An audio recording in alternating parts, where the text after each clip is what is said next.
Buenas tardes, hermanos. ¿Cómo están?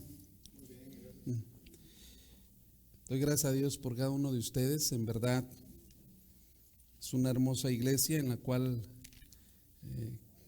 quisiera estar mucho tiempo. Y los felicito por tener ese compañerismo y poder estar juntos alabando al Señor. Así que la honra y la gloria sea para Él. Así que me da mucho gusto y es un honor para mí estar nuevamente aquí con ustedes. Le platicaba a los pastores, a sus pastores, que el mensaje que tenía para hoy, de repente hablando de fallas electrónicas, desapareció. Entonces hay otro, y dentro de la provisión de Dios, yo sé que Él nos va a ministrar. Así que damos gracias a Dios por Él, por sus bondades y porque Él siempre hace las cosas con un propósito, con un plan. Así que le pido por favor si abre su Biblia en Mateo capítulo 28, un pasaje súper conocido por la gran mayoría de nosotros, pero muy ignorado por la mayoría también de nosotros. Muy conocido, pero muy ignorado. Mateo 28, versículo 16 al 20.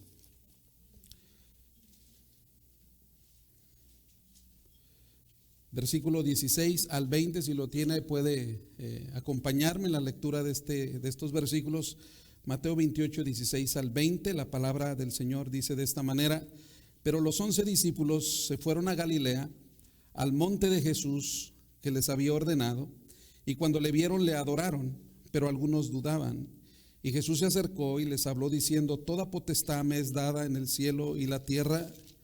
Por tanto, id de hacer discípulos a todas las naciones, bautizándolas en el nombre del Padre y del Hijo y del Espíritu Santo, enseñándoles que guarden todas las cosas que os he mandado, y aquí yo estoy con vosotros todos los días hasta el fin del mundo.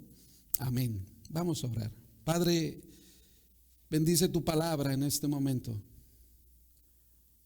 Habla nuestras vidas, Señor, conforme a tu voluntad. Solo instrumentos, Señor, somos. Que sea el poder de tu Espíritu ministrando nuestros corazones en este momento. En el nombre de Jesús oramos. Amén. Amén. Hermanos, el texto que acabamos de leer no es el final del Evangelio de Mateo, sino es el clímax. En realidad es algo que debemos nosotros entender, y yo podría ir aún más allá y decirle que si no entendemos estos versículos, no hemos entendido todo el Evangelio de Mateo.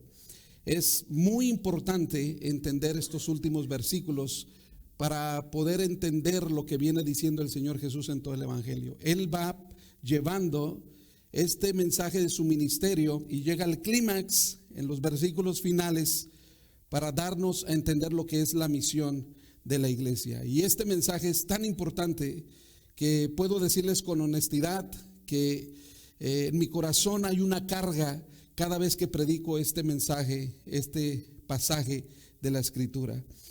Podría empezar diciéndole una pregunta: ¿cuál es la misión de la iglesia? Y para responder esta pregunta con exactitud, primero debemos responder otra pregunta: ¿cuál es el propósito o motivo principal de la iglesia? Si queremos responder cuál es la misión de la iglesia, primero debemos responder cuál es el propósito o motivo primordial de la iglesia. Y si hiciéramos una encuesta aquí con ustedes, ¿cuál sería su respuesta? ¿Cuál creen ustedes que es el propósito primordial de la iglesia aquí en la tierra? Podríamos escuchar algunas respuestas de algunos de ustedes como estas. Posiblemente algunos podrían decir que el propósito de la iglesia es comunión, que la iglesia es un lugar para hacer amistades con buenas personas, es un lugar para proveer actividad para la familia, actividades que disfrutamos, actividades significativas.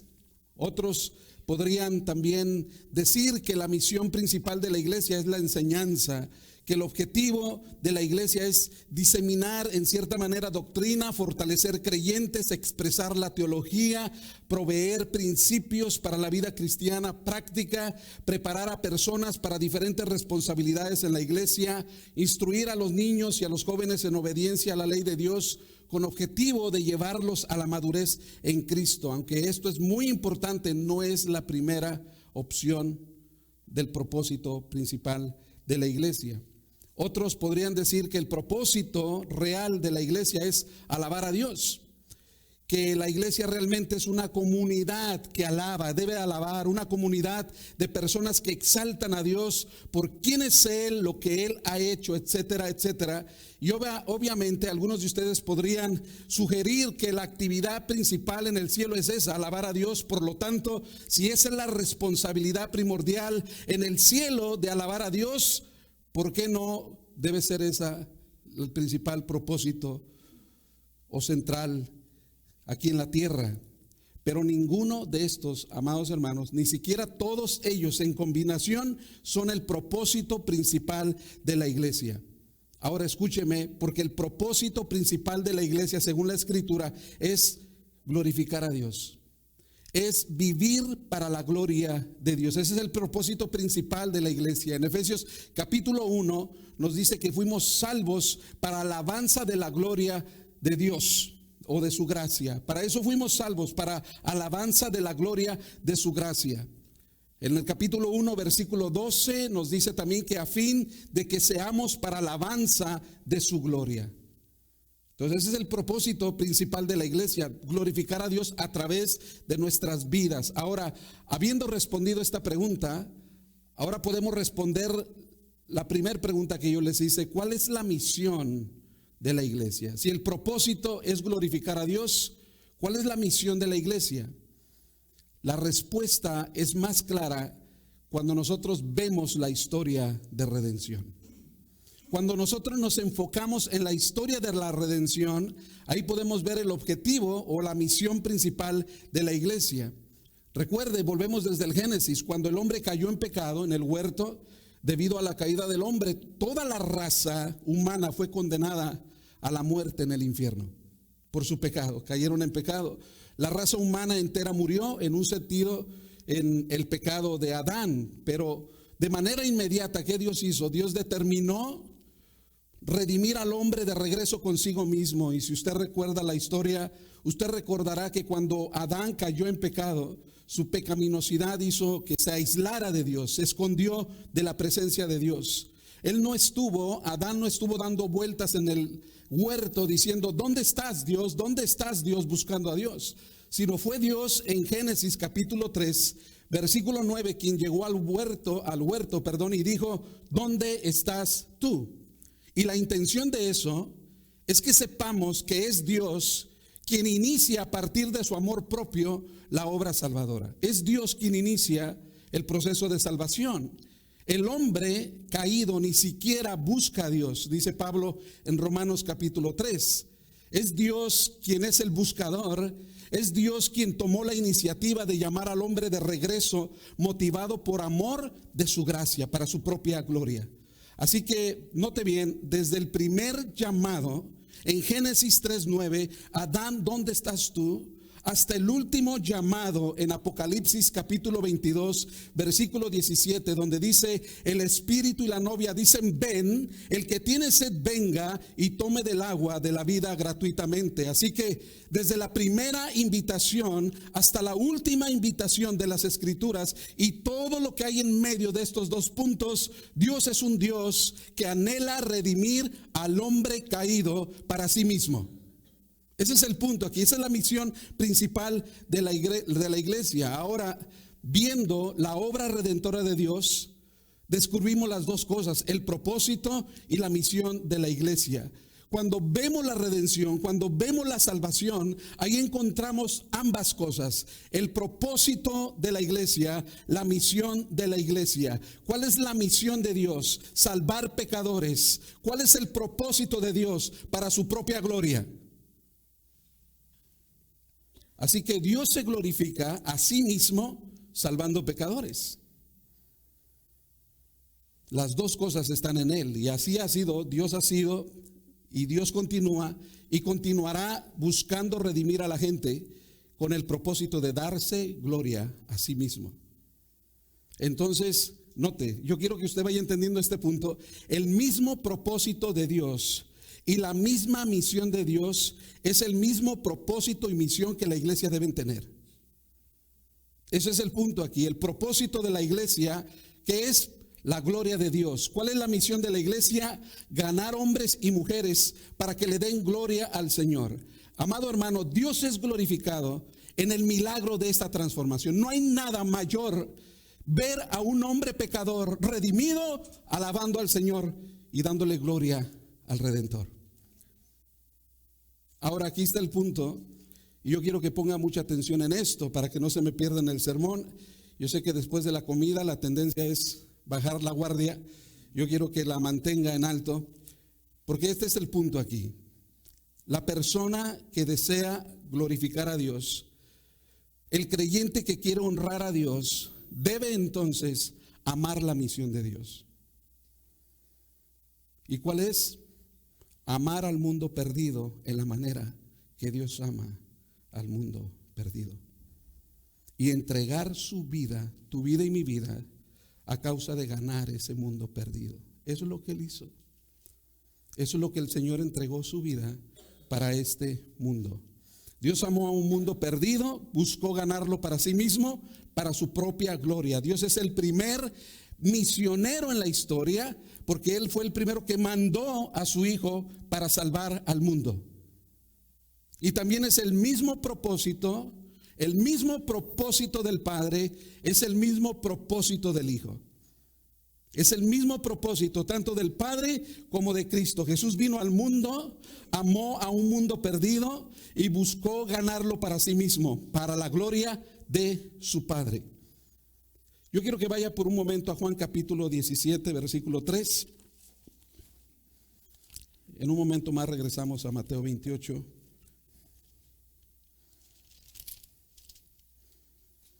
Habiendo dicho esto, yo quiero que usted me ayude a descubrir en el versículo 3 y 4 dónde está la misión y dónde está el propósito del Padre y del Hijo.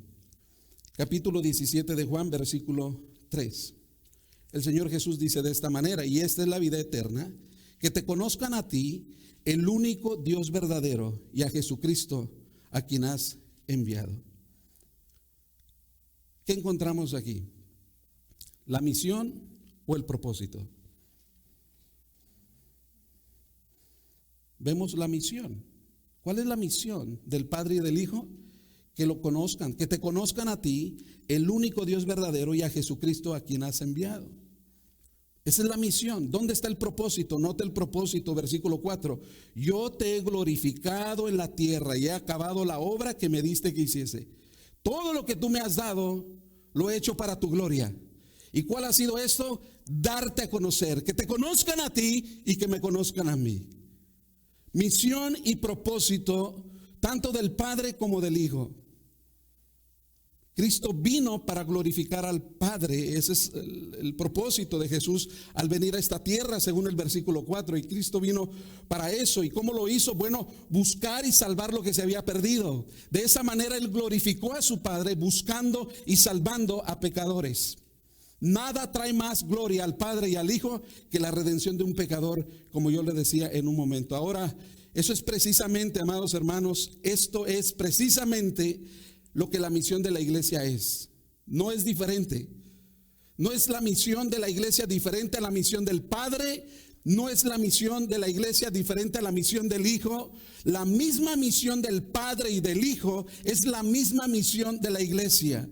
Debe de ser el mismo corazón, porque somos una extensión de Dios Padre. Somos una extensión del ministerio de Dios Padre. Su deseo es ser glorificado por la salvación de pecadores perdidos. El deseo de Cristo es glorificar a Dios por medio de pecadores que vengan a la salvación para dar gloria al Padre. Nuestro deseo es glorificar al Padre a través de la salvación de pecadores perdidos. Ese es nuestro propósito y esa debe ser nuestra misión.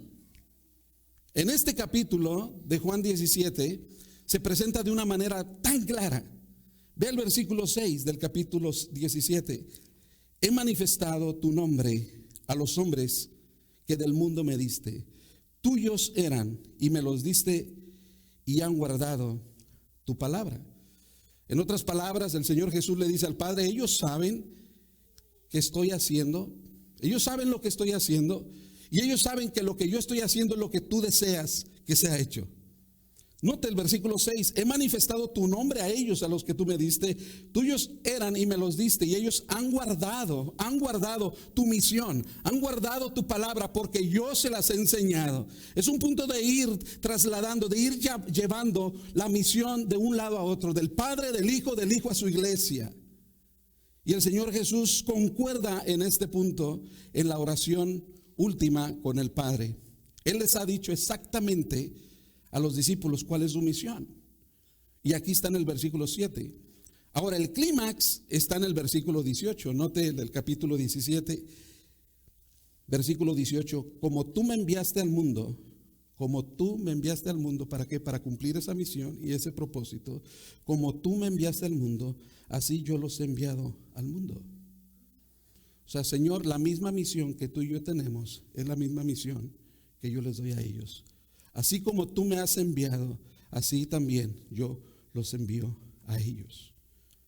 Entonces, ¿qué es lo que debe de estar haciendo la iglesia? ¿Es comunión?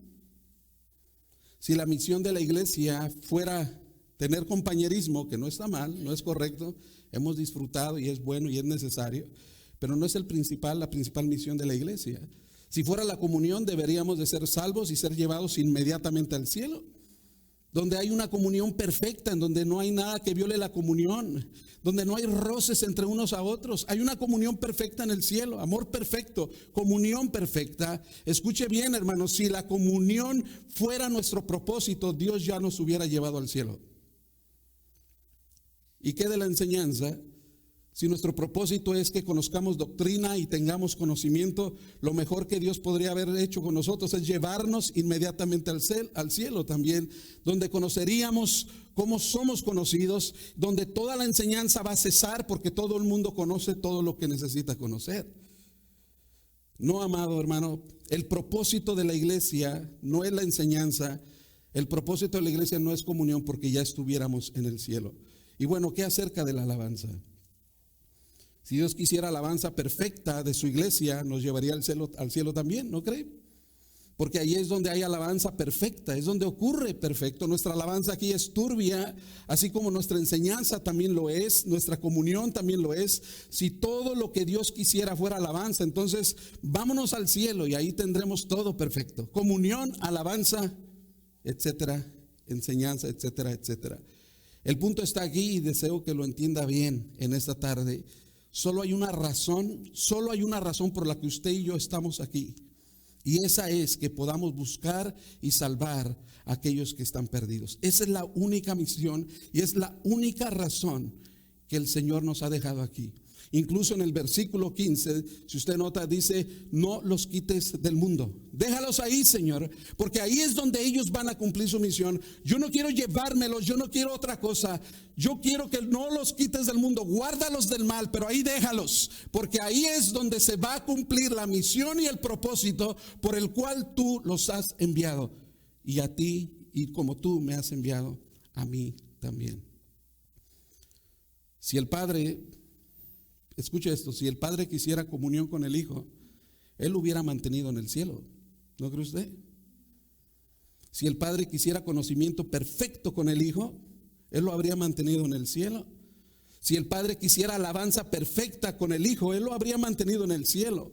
Él no hubiera necesitado enviarlo a la tierra, pero si el Padre, escuche, si el Padre quería redimir a hombres caídos, Él tenía que enviarlo a esta tierra, y eso fue lo que pasó. Dios el Padre mandó a su único Jesucristo y se encarnó y murió por ti y por mí para lograr esa misión.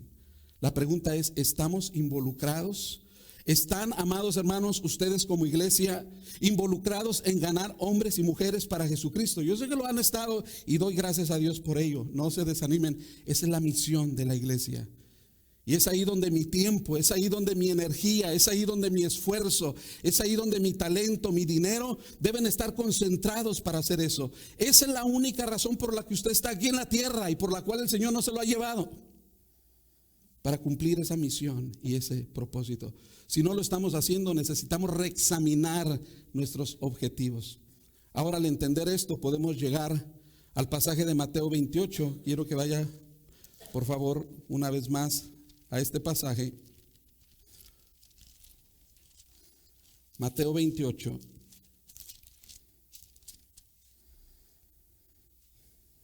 Porque aquí está la misión de la iglesia de una manera muy simple.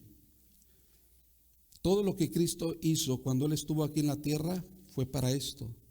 Todo lo que debemos hacer usted y yo, ¿qué es? Versículo 19 del capítulo 28.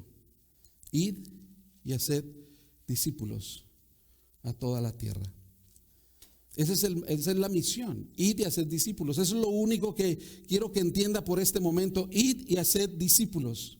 Este es el verbo principal de toda la gran comisión. Id y haced discípulos. Id y haced discípulos. Ese es nuestro llamado, esa es la razón por la que estamos aquí y la única razón por la que debemos vivir y debemos continuar en este mundo. Id y haced discípulos. Somos dejados aquí en la tierra para ser discípulos, para traer gente a Cristo, a ser seguidores de Cristo, a ser discípulos de Cristo, a ser aprendices de Cristo, que eso es lo que quiere decir discípulos.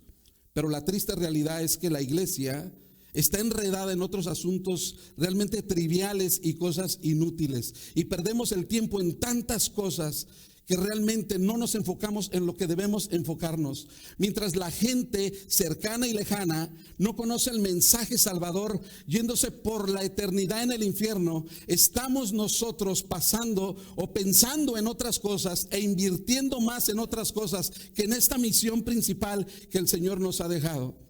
En lugar de pensar cómo vender, un ejemplo, mi casa y comprar una más pequeña y tomar mi patrimonio para invertirlo en ganar almas, estoy pensando en cómo puedo vender mi casa para comprarme otra más grande. Mi enfoque es mi propósito, mis deseos, mis anhelos. Esto es tan básico, hermanos, pero esto es aterrador. Enfocamos otras cosas a nuestros deseos, menos a la misión principal por la cual estamos tú y yo aquí en la tierra.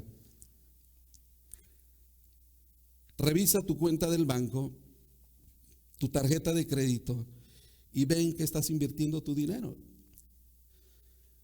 ¿Y cuánto estás invirtiendo en la misión de ganar almas? Esa es la realidad. Jesús dijo, donde está vuestro tesoro, ahí estará también vuestro corazón. Donde está tu chequera, ahí estará tu corazón, amado hermano. Hay un mundo que debe ser ganado para Cristo. ¿Y a quién le importa eso? Estamos tan cómodos, viviendo una vida tan fácil, mientras miles de almas están necesitando de un Salvador. Hay una ilustración que me encantó de un pastor llamado S.D. Gordon. Él contó en una ocasión de una historia que quisiera traerle en este momento porque nos es muy útil. Y dice que un grupo de personas se estaba preparando para ascender la cumbre del Monte Blanc en Francia o los Alpes suizos, y en esa tarde, antes de que ascendieran al monte, un guía francés bosquejó los prerequisitos para el éxito y él dijo a este grupo claramente: ustedes van a llegar a la cumbre solamente llevándose lo necesario, lo demás deben dejarlo aquí. Es un ascenso difícil, lleven solamente lo necesario. Un joven inglés que estaba ahí estuvo en desacuerdo y él procedió a hacer todo lo contrario y decidió llevarse varias cosas.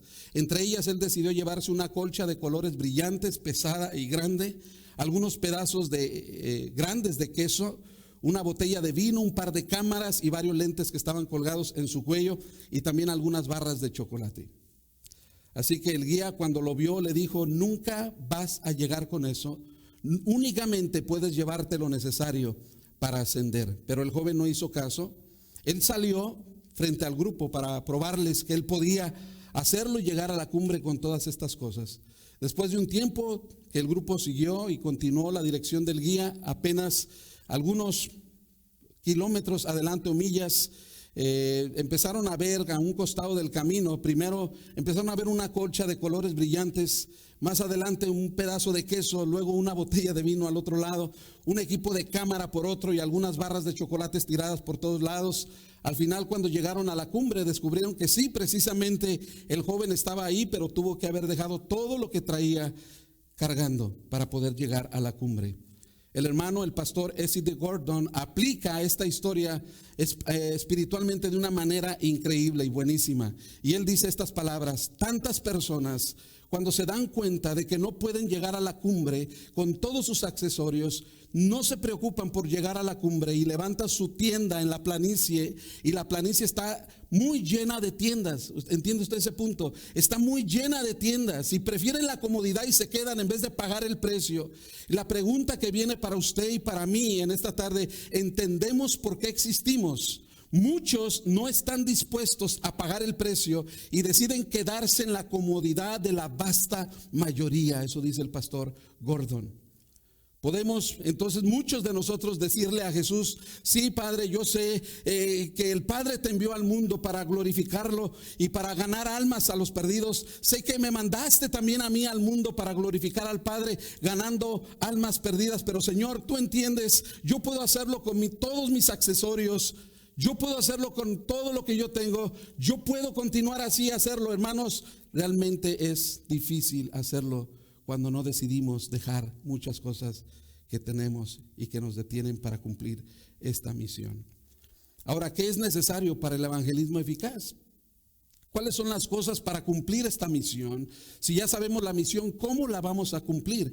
Mateo 28 nos dice 5 cosas. No las vamos a ver, no se me asusten. Solamente vamos a ver 2 de ellas, por supuesto. Pero aquí hay 5 elementos explícitos o implícitos en el pasaje que nos ayudan a examinar nuestra misión, qué es lo que tenemos que hacer. Son 5 cosas que se encuentran en Mateo 28, 16 al 20. Y estas son: la primera es disponibilidad, la segunda es adoración, la tercera es sumisión, la cuarta es obediencia y la quinta es poder. Estas 5 cosas son esenciales según la gran comisión para poder lograr la misión de la iglesia. Disponibilidad, número 1. Adoración, número 2. Sumisión, número 3. Obediencia, número 4. Y poder, número 5. Así que en primer lugar veamos la disponibilidad o disposición. Y está implícito en el versículo 16. Yo quiero que usted vea el versículo 16 del capítulo 28, por favor. Dice: pero los 11 discípulos se fueron a Galilea, al monte donde Jesús les había ordenado. Sencillo. Ahí estaban los discípulos y se fueron al monte donde Jesús les había ordenado. Alguien dijo una ocasión que la capacidad más grande de algún hermano en la iglesia es la capacidad de la disponibilidad. Y eso es real. No importa, hermano, cuán talentoso tú seas, si tú no estás disponible, no sirve de nada. No importa.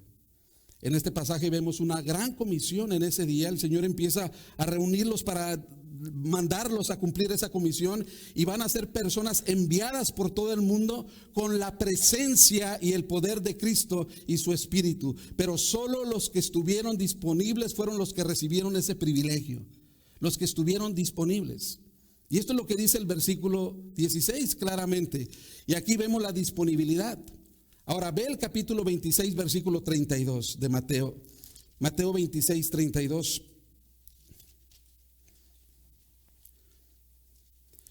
Dice de esta manera: pero después, dice el Señor Jesús, pero después que haya resucitado, iré delante de vosotros, ¿a dónde? A Galilea. Esto le dice a las mujeres. Vea el versículo 28, versículo 7. Del capítulo 28, versículo 7. Dice de esta manera: e id pronto y decid a sus discípulos que ha resucitado de los muertos, y aquí va delante de vosotros a Galilea, allí le veréis, he aquí os lo he dicho. Vea el versículo 10 del capítulo 28. Es el que leímos, ¿verdad? ¿O no? Es del versículo 10 del versículo 28. Entonces Jesús les dijo: no temáis, e id, da las nuevas a mis hermanos para que vayan a Galilea, allí me verán. O sea, Jesús estaba organizando aquí una gran reunión ahí con el propósito de comisionarlos para alcanzar al mundo, y Él les dijo, antes de su muerte y después de su resurrección, el Señor Jesús les dijo, deben de estar ahí. Ahí voy a estar, ahí estaré en Galilea, ahí me voy a encontrar con ustedes, ahí lleguen.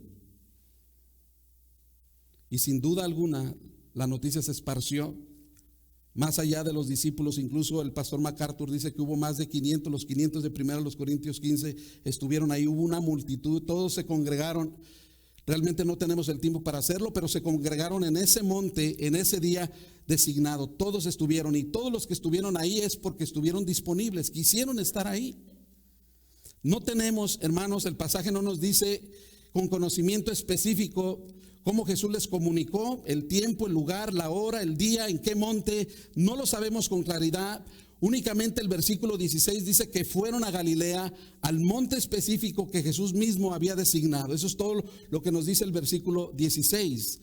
No son las personas que vemos aquí las más grandes del mundo, las más talentosas, no son los más capaces o los más brillantes, no son los más experimentados, pero están ahí y debe ser reconocido porque están ahí, están disponibles. Y eso es lo que me encanta en este versículo. Eso significa estar listos para el servicio. Todo en este punto se concentra en el hecho de que estaban ahí. Jesús dijo, estén ahí, y ellos estuvieron ahí. Para muchos, los planes de la iglesia son insignificantes. Nunca se aparecen en los eventos o acontecimientos importantes de la iglesia del Señor. Están demasiado ocupados con lo trivial. Muchos podrían decir, Señor, contigo hasta la muerte, pero con la iglesia muy imperfecta, hay mucha hipocresía. Yo creo que a usted no le gustaría que hablaran así de su esposa, ¿verdad? Y la iglesia del Señor es la esposa de Cristo. Entonces al Señor le entristece cuando nosotros hablamos de su iglesia, que es su esposa. Entonces a mí no me gustaría que alguno de ustedes me dijera, pastor, con usted hasta la muerte, pero a su esposa no quiero nada con ella, imagínense. Entonces hay muchos que dicen, Señor, yo solo contigo, pero con la iglesia nada. Entonces hacemos a un lado esto. No estamos presentes en esos lugares donde debemos estar. El problema con muchos de nosotros como cristianos es que no vamos a alcanzar al mundo, hermanos. No solamente ese es el problema más grave, el problema más grave, es que ni siquiera venimos a recibir instrucciones del Señor, menos ir a cumplir la comisión. Y creo que es parte de todo predicador y de una tristeza de predicador reconocer que cada vez que viene un pastor a predicar y se para en un púlpito con un mensaje de Dios, un mensaje de la Biblia, ha pasado varias horas de la semana preparando ese mensaje, y entonces en su mente él sabe que va a haber algunos, o son varios, o cuando viene y ve las sillas vacías, entristece el corazón porque sabe que muchos de ellos no van a recibir el mensaje de Dios, simple y sencillamente porque no estuvieron aquí. Y esto es lo que más rompe el corazón de un pastor. Yo no sé si están conmigo. Se ve a la gente cristiana que tiene grandes huecos en su entendimiento de la palabra de Dios. ¿Y sabe por qué? Porque el simple hecho es de que no están en el lugar apropiado. No tienen un compromiso, no están disponibles para prepararse y capacitarse. Los discípulos estuvieron disponibles, estuvieron ahí. Usted tiene que hacer la pregunta más importante, que es esta: ¿está por lo menos en el lugar donde usted está recibiendo las instrucciones? ¿Está por lo menos antes de ir a la comisión, a la misión? ¿Está disponible? ¿Está dispuesto a decirle no a lo que usted posee? Y al mismo tiempo usted cree que está dispuesto para venir y ser instrumento en las manos del Señor y hacer lo que el Señor dice y no lo que usted dice. Hay un segundo principio en el pasaje de Mateo 28 que tan solo quiero mencionarlo, no necesita ser explicado mucho, y es la actitud de la adoración. No solamente necesitamos para cumplir la gran comisión o la misión de la iglesia disponibilidad, sino también adoración. Versículo 17, dice el versículo: cuando le vieron, le adoraron, pero algunos dudaban. Y creo que el pasaje dice: cuando lo vieron, le adoraron. Y me encanta la siguiente frase: pero algunos dudaban. Pues yo veo este pasaje, lo primero que se me viene a la mente es como decir, Mateo, ¿por qué pusiste eso? O sea, si estás tratando de poner la resurrección de Cristo y exaltar la resurrección de Cristo, ¿por qué lo pones ahí? ¿Por qué realmente, hermanos, el propósito de esto es que no quiere afirmar lo que el Señor, la resurrección de Cristo? Ese no es el propósito principal del escritor del Evangelio de Mateo, sino más bien es dar el punto, la honestidad. Vemos claramente el escritor pone lo que pasó en ese momento. Algunos dudaron, unos le adoraron, otros dudaron. Lo que sí vemos claramente es que el Cristo resucitado provocó una adoración. Cayeron y se postraron. Ahora el pasaje, hay una palabra en griego que me encantó a mí también, es proskuneo, que quiere decir es postrarse a uno mismo en adoración. Cayeron de rodillas y adoraron al Cristo resucitado. Pero algunos dudaban. Mateo realmente no está recolectando evidencias que únicamente va a apoyar lo que él dice, sino vemos la integridad de esto. Y es realmente la veracidad de las escrituras, no solamente lo bueno, sino viene todo, lo que es real, lo verdadero. Ahora nos hacemos la primera pregunta, ¿qué tipo de duda fue esta? ¿Qué tipo de duda fue esta? Porque no dice que algunos dudaron de que Jesús estaba vivo. El pasaje no lo dice claramente y creo que no es eso. No dudaron de la resurrección de Cristo, no dudaron de la resurrección del Señor, de los muertos. La indicación es que cuando lo vieron, lo adoraron. Ese es un punto muy importante y no fue tanto una duda en cierta manera de que Él es o no es. Realmente la duda es realmente si en realidad era Él o pudieron ver su rostro, si era Jesús o era otra persona. Y esto se ve claramente en el versículo 18, la primera frase, es lo más claro del pasaje y muchos comentaristas están de acuerdo con esto, de que no fue una duda de la resurrección, sino fue una duda de ver y realmente percatarse que era Jesús, la persona de Jesús. Dice el versículo 18, y Jesús se acercó y les habló diciendo. Cuando Jesús se acercó, entonces pudieron darse cuenta que realmente era Él. Algunos de ellos quizás no pudieron ver claramente su rostro, ¿verdad? Y recuerden que para muchos de ellos era la primera vez que lo estaban viendo resucitado, así que era un cuerpo glorificado. Realmente no pudieron estar ciertos. Algunos de ellos quizás estuvieron un poco más vacilantes para afirmar es Jesús. Algunos decían sí es Él, otros decían no, pero los que iban de frente, adelante, vieron, reconocieron a Jesús y cayeron de rodillas. Lo importante de este punto no es tanto esto, sino realmente es Dios busca un corazón adorador. Y esto es lo que significa, la adoración es un enfoque, hermanos. Cuando yo me enfoco en adorar a Cristo, lo que yo veo que es mi principal motivo es adorar al Señor, entonces ahí me enfoco. ¿Dónde está tu enfoque? ¿Dónde está tu adoración principal? ¿Dónde está? La adoración simplemente significa que usted está concentrado en Cristo, en su amor y su deleite. No hay mayor deleite que la adoración a Cristo, aún más que el amar a nuestras propias esposas o esposos. Las mujeres cayeron y se aferraron a sus pies. Estas personas cayeron y se postraron delante de Él. Y créanme, hermanos, cuando vieron a Jesucristo resucitado en este monte, en ese día, nada más en su mundo hizo diferencia alguna para ellos, sino adorar a Cristo resucitado.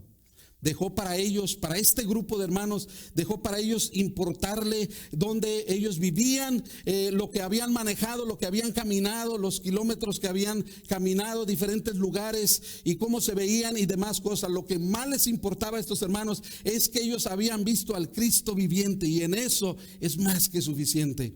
Cuando adoramos al Señor Jesucristo, todo lo demás es insignificante. Cuando mi enfoque de adoración es Cristo, lo demás entonces es secundario.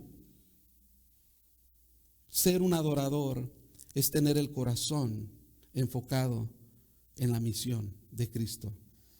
El efecto o el afecto entero, hermanos, enfocado en Cristo, la mente entera concentrada en Cristo, todas las metas mías están concentradas en Cristo. Él es todo en todo. Él llena mi pensamiento y mi intención. Cuando mi enfoque es su adoración, es exaltarle a Él. No hay otra cosa más importante que Él. Pueden pasar días y noches pensando en muchas otras cosas, pero no hay nada mejor que podamos exaltar su nombre bendito. No hay mayor adoración que eso. No en cómo podemos estar más cómodos como cristianos, sino cómo podemos ganar a los perdidos sin importar cuán incómodo sea para nosotros. Entonces, ¿en dónde está su enfoque? ¿En dónde está su adoración? ¿Usted está disponible para lograr esa misión? ¿Es usted un adorador? En una ocasión un misionero fue a una parte remota del mundo y conoció a una mujer pagana en una sociedad primitiva. Y después de un tiempo, cuando este misionero estuvo predicando en esa aldea el evangelio de Jesucristo, esta mujer vino a los pies del Señor. Y la mujer, cuando fue salva, se dirigió un día al misionero y le dijo: oh, cuánto me hubiera gustado que usted hubiera venido antes para que mi pequeño hijo hubiera sido salvo. El misionero respondió: ¿por qué es demasiado tarde? A lo que la mujer le dijo: apenas unas cuantas semanas atrás lo ofrecí como un sacrificio a los dioses de nuestra tribu. Y si usted hubiera llegado antes, no hubiera pasado eso. ¿Cuántas personas han fallecido sin Cristo por el único hecho que estamos tarde, amado hermano?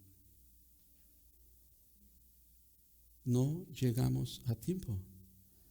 La iglesia del Señor está muy retrasada. Oh, amados hermanos, estamos demasiado tarde. Mientras un mundo se está yendo al infierno día con día. ¿Y a quién le importa eso? Cuando nosotros estamos tan cómodos.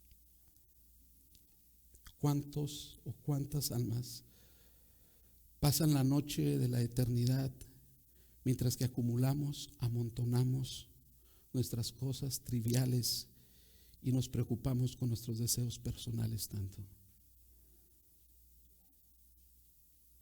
Cerca de Navidad, ¿cuánto invertimos dinero? ¿Cómo están las tiendas?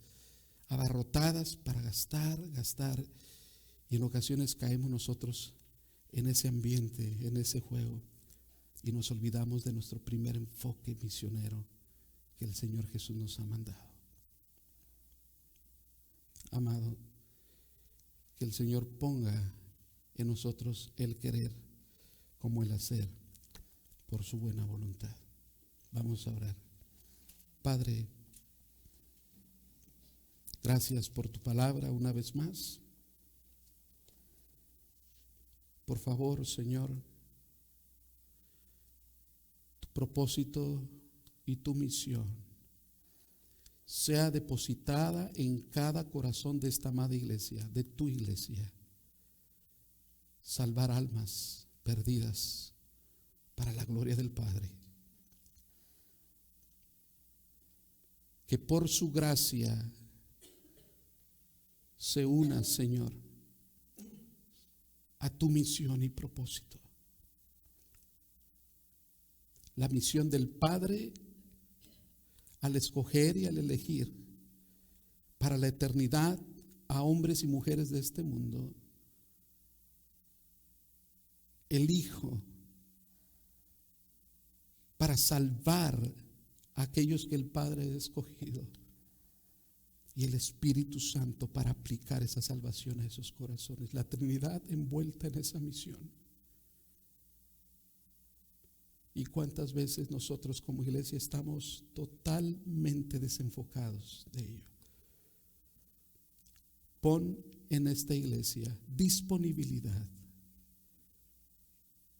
y un verdadero corazón adorador para tu gloria, Señor, y para cumplir esta misión. Bendice a sus pastores, Señor.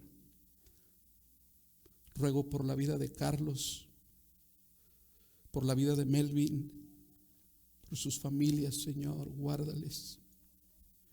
El enemigo, Señor, el enemigo ataca para desenfocarnos de lo más urgente y de lo más importante. Guía a tus siervos para que lleven a esta iglesia a cumplir el único propósito por el cual está esta iglesia en este lugar, Señor. Te adoramos y te exaltamos, te damos honra y gloria. Que sea luz nuestra iglesia, un faro de esperanza, aquel que no la tiene, Señor. Te lo pedimos en el nombre de Jesús. Amén.